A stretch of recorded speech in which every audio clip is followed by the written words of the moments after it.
Ninakukaribisha katika kipindi kingine tena. Mungu wangu akubariki wanaefuatilia Facebook na wanaefuatilia YouTube. Na nashukuru Mungu tumekuwa na vipindi ambavyo imepita katika siku kadhaa. Lakini leo tunaanza ujumbe wetu mwingine mpya, athari ya viti vya enzi vya miungu. Leo ni siku yetu ya kwanza. Tunaanza na ujumbe huu. Tutakuwa na ujumbe endelevu ambao tutakuwa nao kwa kipindi fulani, tukiangalia athari ya viti vya enzi vya miungu. Niombe. Baba, katika jina la Yesu Kristo wa Nazareti, Mungu, ninakushukuru kwa rehema zako na fadhili zako ambazo umeruhusu tena tupate nafasi ya kuwa mbele zako katika siku hii ya leo. Ninashukuru kwa ajili ya watoto wako na watumishi wako ambao wanafuatilia mafundisho haya kutoka mataifa mbalimbali, kutoka Bwana mikoa mbalimbali ya Tanzania. Naomba ile neema ambayo umekusudia Baba kudhihirika, ukaifunue kwa watumishi wako wote mahali popote walipo. Bwana, ule utukufu uliokusudia ukadhihirike kwao, na katika yote Mungu utukuzwe katika jina la Yesu, amen. Mungu wangu wabariki sana naofuatilia, na nashukuru ile somo ambalo tunatembea nalo, na tunatembea nalo ni Mungu amenipa neema ya kuwa na kitabu. Kitabu hiki ni vita ya viti vya enzi vya miungu. Ni kitabu ambacho Mungu alinipa kukiandaa na nimeweza kukitumia, na watu wengi wamevushwa. Sasa Mungu amenipa neema wakati huu tutembee na somo. Tutakuwa na ufunuo mpana kidogo, lakini ni kitabu hiki ambacho Mungu alinipa kukiandaa. Tutatembea nacho kwa majira fulani, tukijifunza sana kwa habari ya viti vya enzi vya miungu, wokovu wa Mungu katika vita ya viti vya miungu. Ni somo ambalo Mungu alinipa na nimepata neema na maombi, na nimeona Mungu akinisaidia kunivusha mahali. Nami naamini katika masomo ambayo tutakuwa nayo mfululizo, Mungu atatusaidia kuvuka mahali. Na vitabu hivi nilitoa kopi kadhaa, lakini vimeisha kwa sasa. Kama utahitaji kitabu baada ya kupata mafundisho haya, utaweka oda. Nikiona nimepata oda watu kadhaa, basi naweza nikaenda tena kuchapisha vingine. Kwa sasa hivi vitabu vimeisha, vimebaki tu kama kumbukumbu, lakini vitabu hivi vimeisha. Mungu wangu wabariki sana. Sasa somo letu ambalo tunaliangalia hapa ni athari ya viti vya enzi vya miungu, kwenye kitabu kile cha Ufunuo, kitabu cha Ufunuo 2 na mstari ule wa 13. Tutakwenda kuangalia pamoja hapo kwenye kitabu kile cha Ufunuo, Ufunuo 2 na mstari ule wa 13. Biblia nasema, na pajua ukaapo ndipo penye kiti cha enzi cha Shetani, nawe walishika sana jina langu, wala hukuikana imani yangu, hata katika siku za Antipa shahidi wangu, mwaminifu wangu, aliyeuawa kati yenu hapo akaapo Shetani. Bwana Yesu asifiwe.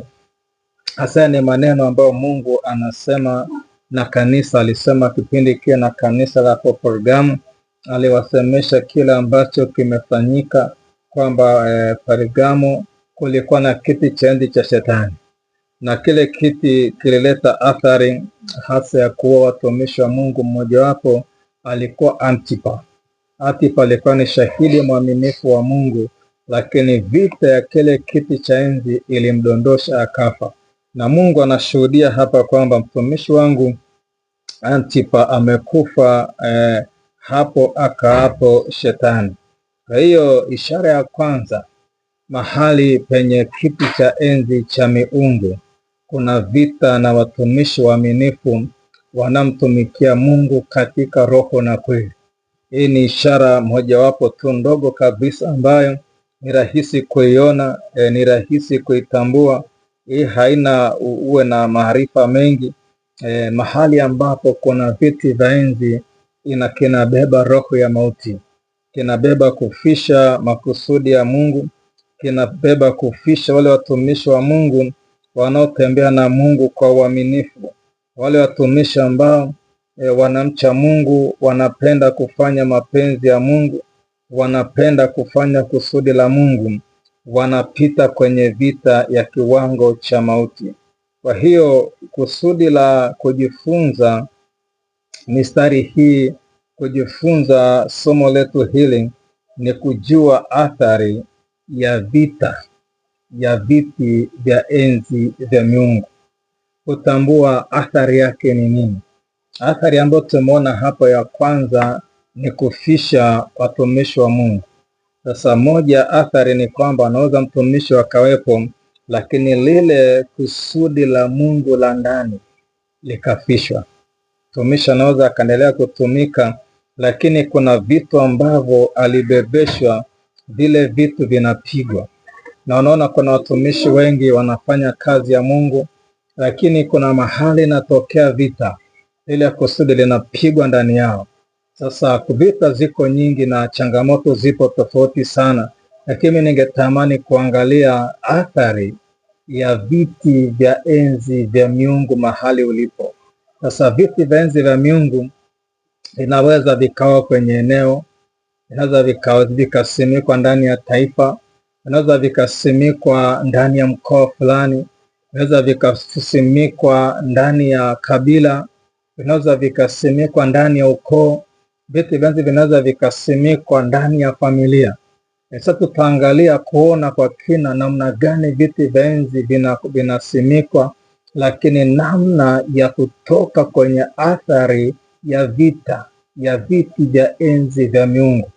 Ni somo ambalo Mungu amenipa kulitafakari kwa miaka mingi, na nimeona familia nyingi sana wanapita kwenye athari ya vita ya viti vya enzi vya miungu, na ni kitu ambacho kinajificha sana, ni kitu ambacho hakipo bayana sana. Sasa mara nyingi huwa tunakemea, tunavunja, tunabomoa, lakini tunapofika kwenye ishu ya viti vya enzi vya miungu, tunahitaji maarifa ya kimungu zaidi, tunahitaji ufunuo wa kimungu zaidi, kwa maana si vita rahisi, ni vita ambayo inahitaji sana maelekezo. Sasa kama mtumishi wa Mungu Antipa alikuwa mtumishi wa Mungu mwaminifu, lakini vita ya kiti cha enzi ikamuua.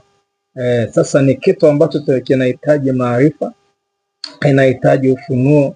Kwa hiyo natamani leo kuweka msingi wa mafundisho yetu, kukupa tu kujua kwamba mahali ulipo kuna viti vya enzi vya miungu vimesimikwa hapo, na uwezo wa kuvitambua, somo ambalo tutatembea nalo na maombi ambayo tutatembea nao kwa kipindi hiki, itakupa maarifa, itakupa ufahamu, itakupa ujuzi wa kina sana kuelewa hapa nilipo kuna kiti, au maisha nayoishi au matokeo ya hiki nachokiona, hiki ni matokeo ya kiti cha enzi ambacho kinafanya vita na mimi, kwa sababu Biblia inasema watu wangu wanaangamizwa kwa kukosa maarifa.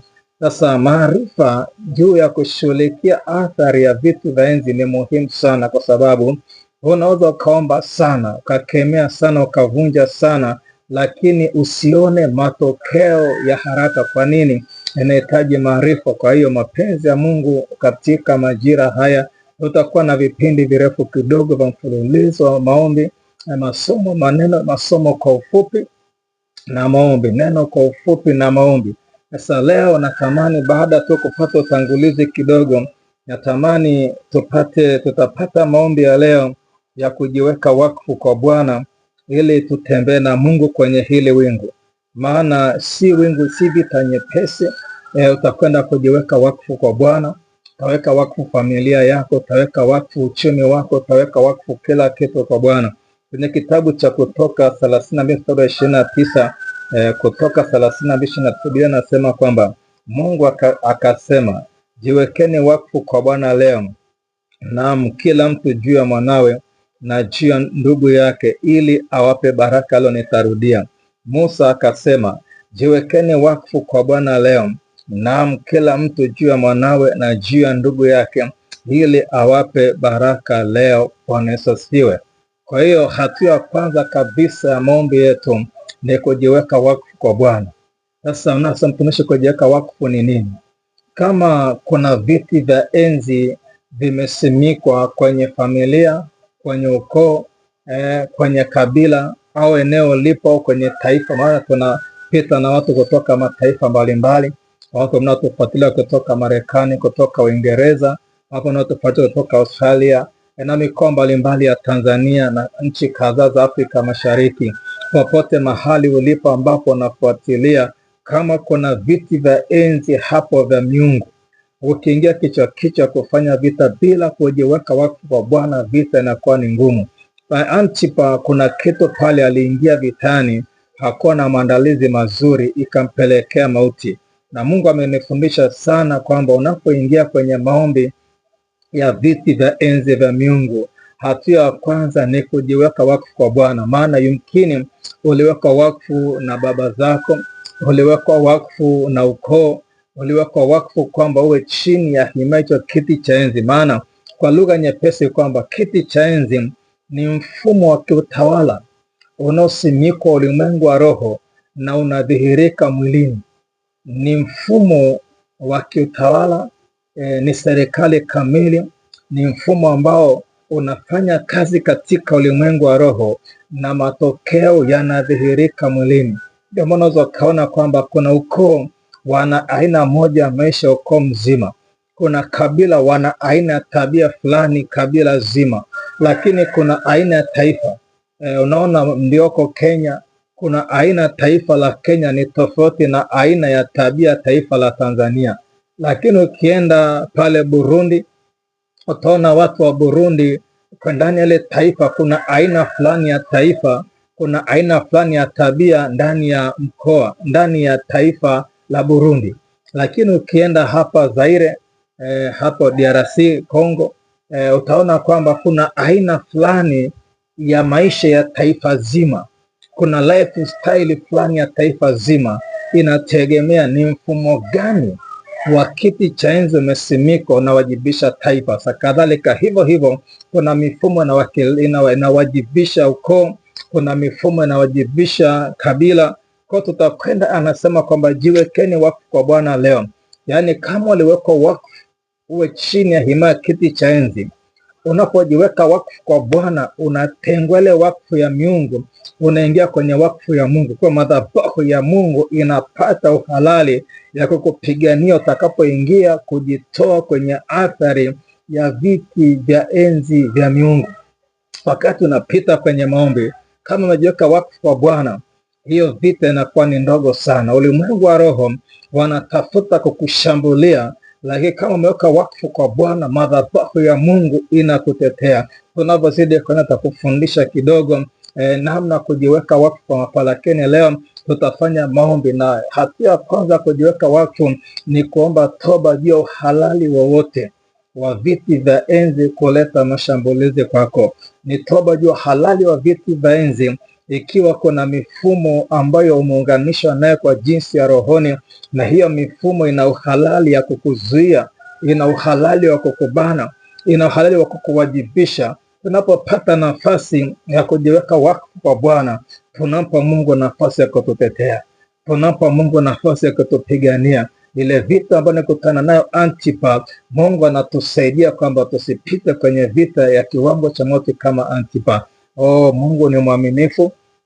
Nitakwenda kukuombea mahali ulipo, lakini napokuombea maombi haya utapata nafasi nao pia kufuatisha mfumo huu wa maombi. Utakupa neema ya kuomba mbele za Bwana. Baba, katika jina la Yesu Kristo wa Nazareti, Mungu uliye hai, ninakushukuru kwa rehema, neema na fadhili zako zilizokuu. Imekupendeza Mungu katika majira haya kutupa neema Mungu ya kutafakari mbele zako kwa habari ya athari ya vita, athari ya viti vya enzi vya miungu. Ni kweli Bwana, tunaanza mfumo huu, tunaanza mafundisho haya na umeturuhusu Baba tutembee ndani ya mafundisho haya, nami naamini kabisa lipo kusudi ambalo Mungu umeliratibu tupite kwenye mafundisho haya na maombi. Baba, najiweka wakfu mimi binafsi kwenye madhabahu yako, nikiomba toba juu halali wowote wa kushambuliwa na viti vya enzi wa ufuatiliaji wa mafundisho haya kutoka Tanzania na mikoa yake, kutoka Afrika Mashariki, kutoka Ulaya na Marekani. Baba, nasimama kwa toba, maana tazama ulimwengu wa roho umetaharuki na miungu na hasira ya kuona kuna vitu vyake vinakwenda kuguswa. Nami nasimama kwa toba mbele ya madhabahu yako, nikiomba damu Yesu ikazuie silaha yote na uharibifu wote, kama alivyomwambia Musa kule Misri.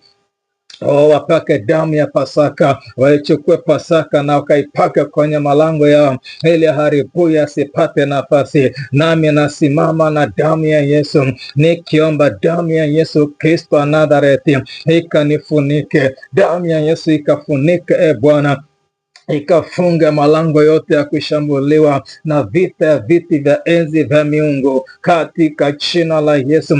Inasimama kwa toba kwa ajili ya wafuatiliaji wa mafundisho haya, Baba, walioko Facebook, walioko YouTube. Inasimama kwa toba juu ya kila uhalali wa viti vya enzi kufuatilia watumishi wako. Haijalishi Bwana wanafuatilia kutoka taifa gani, wako wanafuatilia kutoka Marekani, wako wanafuatilia Bwana kutoka Uingereza, wako wanafuatilia Bwana kutoka Australia, hata jiji la Adelaide. Katika jina la Yesu, mkono wako ulioko mahali hapa ukajidhihirishe kwao. Inaomba toba juu ya kila uhalali wa miungu, inaomba toba, naomba rehema juu ya kila mifumo yote ya shetani aliyeratibisha akatengeneza athari kwenye hizo familia. Inasimama kwa toba juu ya uhalali wa hivyo viti vya enzi kuwashambulia, hiyo viti vya enzi kulipiza visasi. Inasimama kwa toba na kuachilia damu ya Yesu. Baba, naweka wakfu watumishi wako kwenye madhabahu yako, inaweka wakfu kwa damu ya Yesu,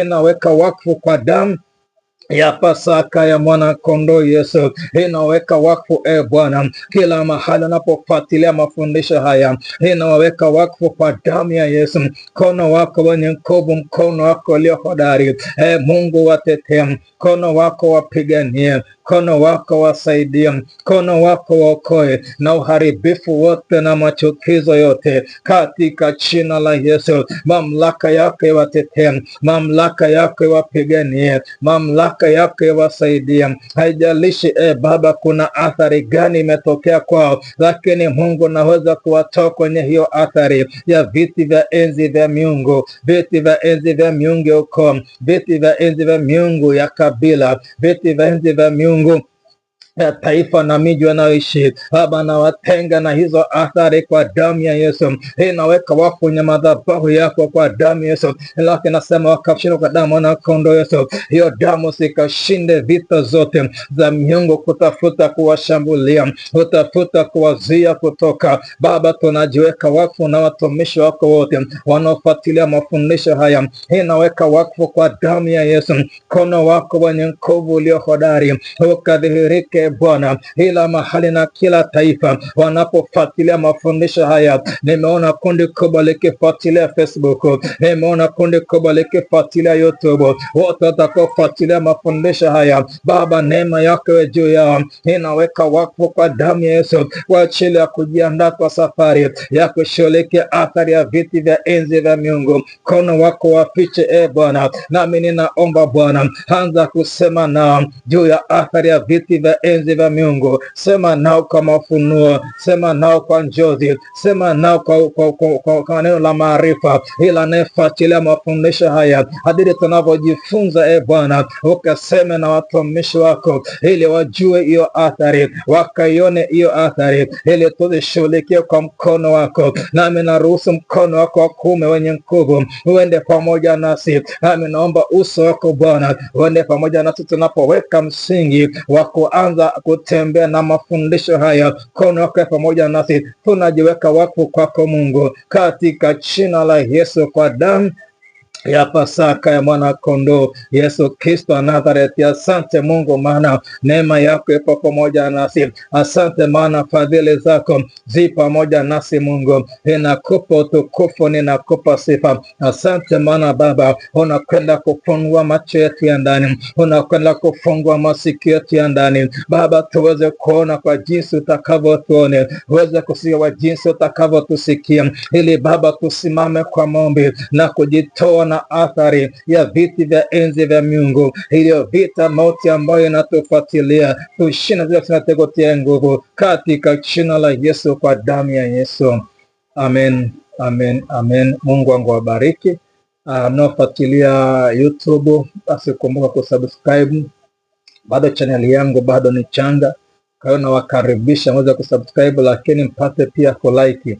Unapo like, kuna mfumo unaruhusu mafundisho yawe juu na watu wengi wayapate kwa wingi zaidi. Ukipata nafasi ya kushare, Mungu pia kubariki. Lakini mlioko Facebook, naweza ukakomenti kwamba kitu gani Mungu anakusudia kwenye mafundisho haya.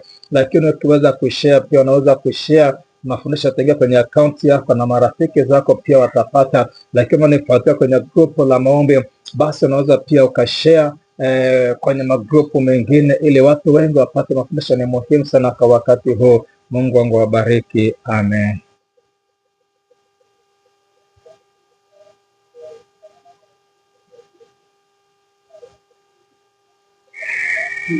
Najua utachangamka.